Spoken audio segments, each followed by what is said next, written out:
11h en direct sur CNews et cette arrivée très médiatisée de Jean-Luc Mélenchon aux abords de l'Assemblée nationale. Essayez de prendre la place. Avec d'autres députés de la France Insoumise, vous avez vu devant Jean-Luc Mélenchon, Éric Coquerel, Julien Nény est sur place pour suivre l'arrivée du patron de la France Insoumise. Il y a une aide-soignante à l'Assemblée. Des salariés, des gens qu'on n'a pas l'habitude de voir. Oui, hein, aussi. Exactement. C'est clair, Oui. Technicien. te voilà toi. En gros, c'est normal. De rescapé du Sud-Ouest. Oui. Et bien à moi alors. Qu'est-ce qui me manque? On était censé faire.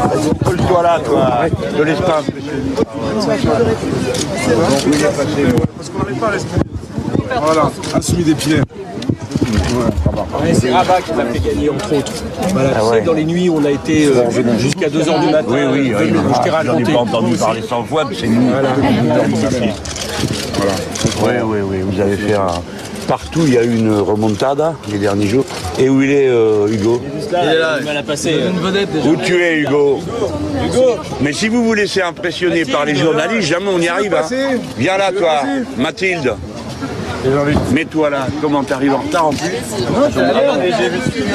ben, Florent, c'est tout.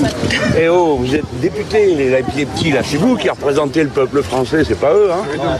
C'est vous. Ah ben oui, non mais il faut pas une seule seconde se désarmer de cette dignité-là, d'accord? Nous sommes le peuple français, parlant politique. Bon, qu'est-ce que vous voulez, vous? Bon, alors, de l'émotion, de la fierté, M. Mélenchon, Oui. ce matin. Est-ce que vous ressentez que vous allez rentrer à la... Tous, on a beaucoup de fierté, on voulait se retrouver un petit peu dehors pour que vous puissiez nous voir. Non, mettez-vous de l'autre côté, vous ne passerez pas votre bras du côté de la tête de cette dame. Non, monsieur. Un peu moins de machine, ça vous ferait du bien. Non plus, là, il y a encore quelqu'un. Vous allez encore changer de place. Vous aussi. Vous aussi.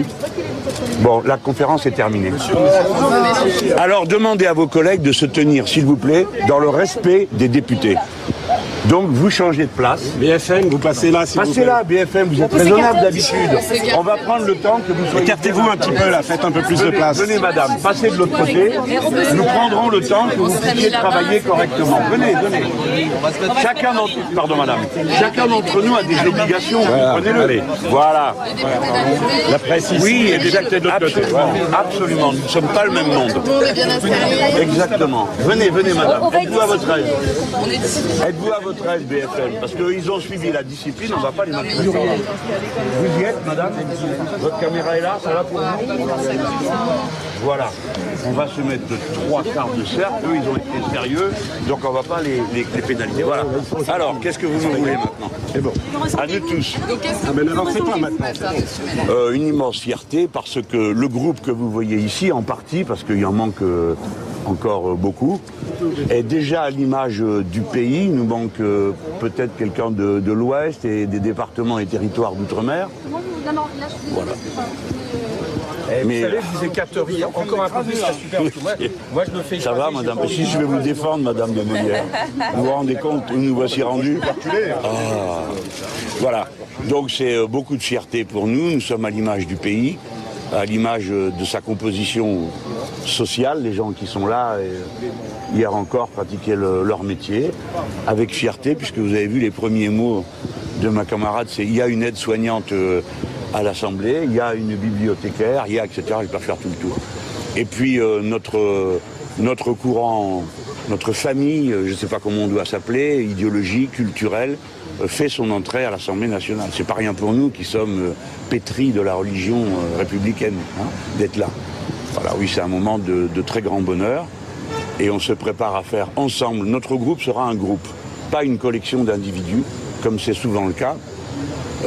Les amis me font l'honneur et la confiance de me demander de marcher devant dans ce moment, parce que c'est moi le plus vieux, hein, donc voilà. Mais tout ça va bientôt respirer du fait que nous allons prendre en charge en commun le travail. C'est pourquoi je vous dis c'est un groupe et pas une addition d'individus, parce que nous serons le paquet, la force, le porte-voix du pays et de ce que nous représentons. Voilà. Est-ce que vous souhaitez présider ce groupe, M. Mélenchon?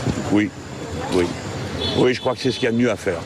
dans le moment où il faut donner une impulsion. Puis j'ai parlé avec eux aussi pour leur demander leur avis, comment ils voyaient la chose. Il nous a semblé que c'était à ce moment-ci, je précise, à ce moment-ci, le meilleur moyen de nous donner la force de démarrer. D'ailleurs, vous le voyez bien, dès que j'arrive avec ma pauvre chemise là-bas, là, vous me filmez que... Bon, nous autres à Marseille, on a l'habitude d'être souvent comme ça, mais ici à Paris, ça se fait moi. Il ne faut pas m'en vouloir, je suis un peu provincial. Monsieur Mélenchon, peu cher. En commun avec les 10 députés communistes, c'est envisageable ou pas? Ça va, en tout cas, on va parler ensemble. On a plusieurs questions préalables à régler. Il y a sans doute eu des malentendus. Il y a une question préalable, c'est que si mon arrivée ici donne lieu au fait que mon poste de député européen, qui normalement devait passer au suivant, qui est Manuel Bompard, si ça n'est pas réglé, donc si l'accord précédent n'est pas respecté, on ne peut pas envisager qu'il y en ait de nouveau. Mais surtout, je pense qu'ils vont être raisonnables. Et puis on va voir comment on peut le faire, et que chacun il garde son autonomie. Nous ne sommes pas le Parti communiste français. Il a son siège, ses dirigeants, ses responsables. Nous sommes la France insoumise. Et puis, nous sommes très divers, comme vous le savez. Par notre composition, il y a des gens ici qui n'ont jamais eu de carte politique particulière. Vous avez des gens qui en ont eu d'autres. Par exemple, il y a au moins ici quelqu'un qui a été membre du Parti communiste jusqu'à une date récente. Il y a des membres du Parti de gauche, ça tout le monde le sait.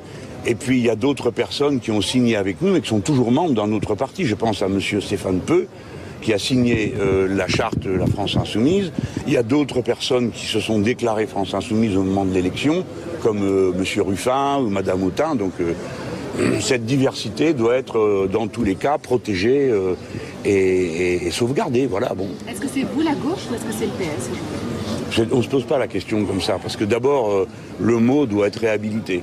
Et il faut beaucoup de travail pour ça, parce que le mot a été horriblement abîmé par la pratique de M. Hollande pendant 5 ans, et ensuite par le fait que pendant toute cette campagne, des gens qui se préparent à voter Macron se sont dit de gauche. Enfin, l'étiquette n'est plus aussi stable qu'elle l'était dans le passé. C'est pourquoi on a préféré parler, nous, du peuple, dans le sens où on l'entend, nous, c'est-à-dire le peuple, des salariés, des gens, des retraités. Bon, le mot colle bien.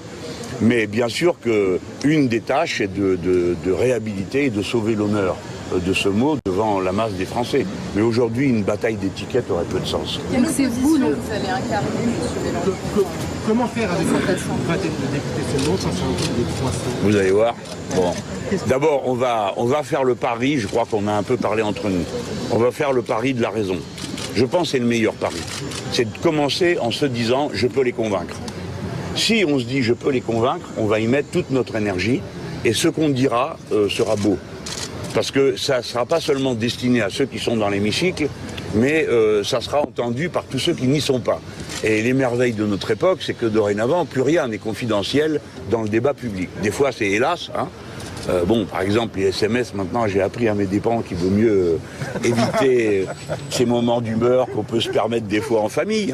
Encore même en famille, voilà. Mais tout le reste sera connu. Donc, on entendra ce que nous avons à dire. Et croyez-moi, comme je ne serai pas le seul, et loin de là, à m'exprimer, mais tous mes camarades du groupe, vous allez les découvrir, quoi. Il y en a, vous ne pourrez pas les oublier après les avoir entendus une seule fois. Moi, je les connaissais. Mais vous, non, vous allez découvrir. C'est extraordinaire. Voilà, ça, c'est la première chose. La deuxième chose, c'est qu'il faut une articulation avec le pays. Le pays en mouvement, ceux qui sont de notre avis. Si elle n'a pas lieu, nous ne pourrons pas faire de miracle par la seule magie de la parole. Mais je suis, comme eux, vous allez voir dans 8 jours, ils le seront. Bien sûr, il y a toujours une dérive possible dans le parlementarisme, c'est de croire que le monde est là.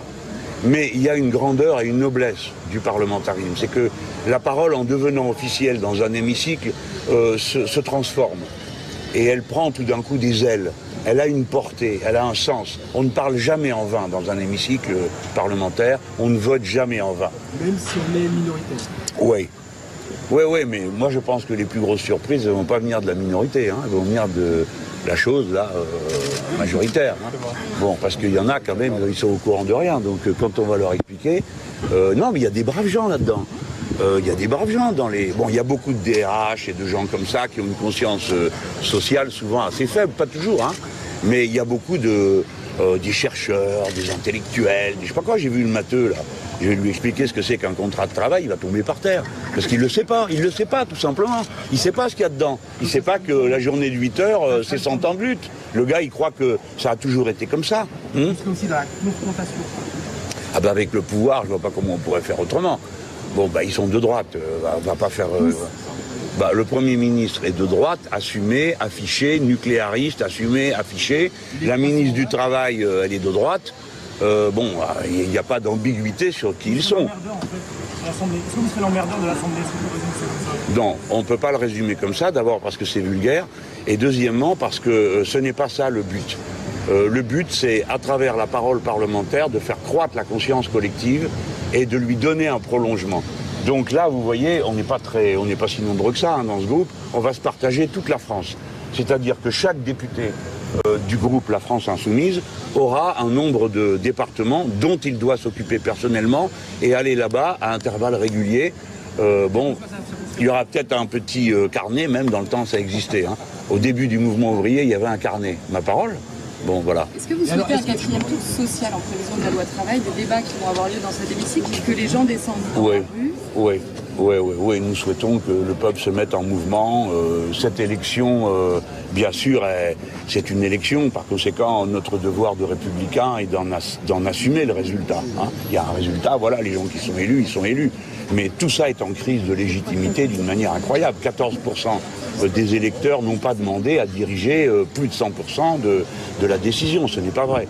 Bon, alors j'ai vu que il y en avait qui faisaient de l'humour en disant mais vous non plus, ben nous non plus, on est d'accord pour dire que le moment venu, nous retournerons aux urnes, nous on n'en a jamais eu peur. Et on ne fait pas de l'élection, bien sûr on a la religion républicaine, donc le fait d'être élu, et puis pour ceux d'entre nous qui ont été le plus longtemps engagés dans la lutte, sans jamais avoir cette possibilité, c'est un moment magique bien sûr.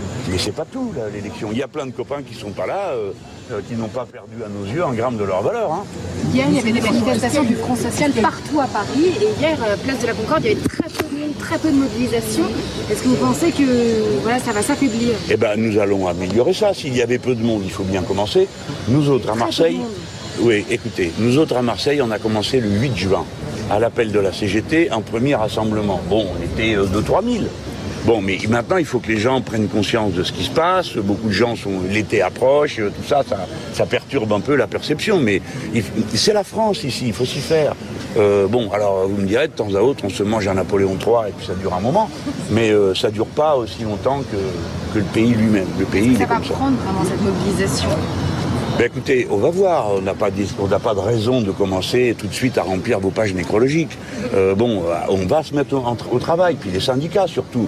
Parce que la première ligne de la bataille aujourd'hui, c'est les syndicats. Nous, on va se mettre avec eux, derrière eux, mais nous aussi, nous allons exprimer. Je vous demande de bien comprendre ça. Je dis d'avance que quoi que ce soit qui soit signé entre le gouvernement, les syndicats, nous continuerons à dire que nous représentons la tierce partie, c'est-à-dire la société. Nous ne sommes pas dans une société corporatiste où on discute et ensuite le Parlement lève la main en cadence. Voilà. Non. Nous avons notre mot à dire sur chaque page du Code du travail, sur chaque article, parce que nous représentons la société tout entière. Un syndicat peut être conduit dans sa lutte, des fois à accepter une situation, parce que le rapport de force lui interdit d'accepter autre chose. Mais nous sommes la parole libre du peuple français. Par conséquent, si quelque chose ne nous convient pas, nous le dirons. Et ça ne servira à rien de nous dire un tel n'a pas dit ça ou a dit le contraire. Peu nous chaud. Nous représentons ce qui est dans le Code du travail, qui nous est pas toujours favorable. Je m'empresse de vous le dire. Hein. J'en fais pas un document indépassable. Mais le Code du travail, chaque page, c'est 100 ans de lutte de classe. D'accord ? Par conséquent, on ne lâchera pas un centimètre carré de ce document comme ça. Et je l'ai déjà dit le premier soir, et mes amis l'ont redit dans leur soirée électorale. Donc nous allons être au service absolu et total de la lutte pour empêcher que le Code du travail soit détruit. Et évidemment, nous verrons arriver ensuite celui sur les libertés publiques. Voilà. Je fais le pari que les gens qui ont été élus avec M. Macron ne savent pas le détail de cette affaire. Ils en savent les grandes lignes, bien sûr. Mais on va essayer de les convaincre. Voilà. En tout cas, on fera notre part de travail. Monsieur Villani pour le convaincre. Oui.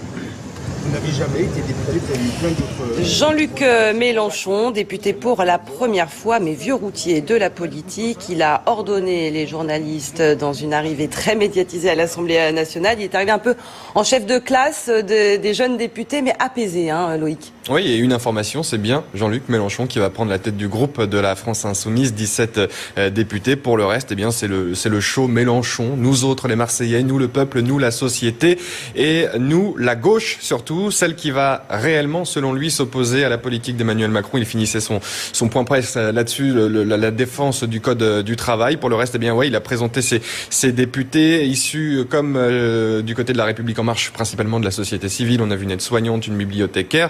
Jean-Luc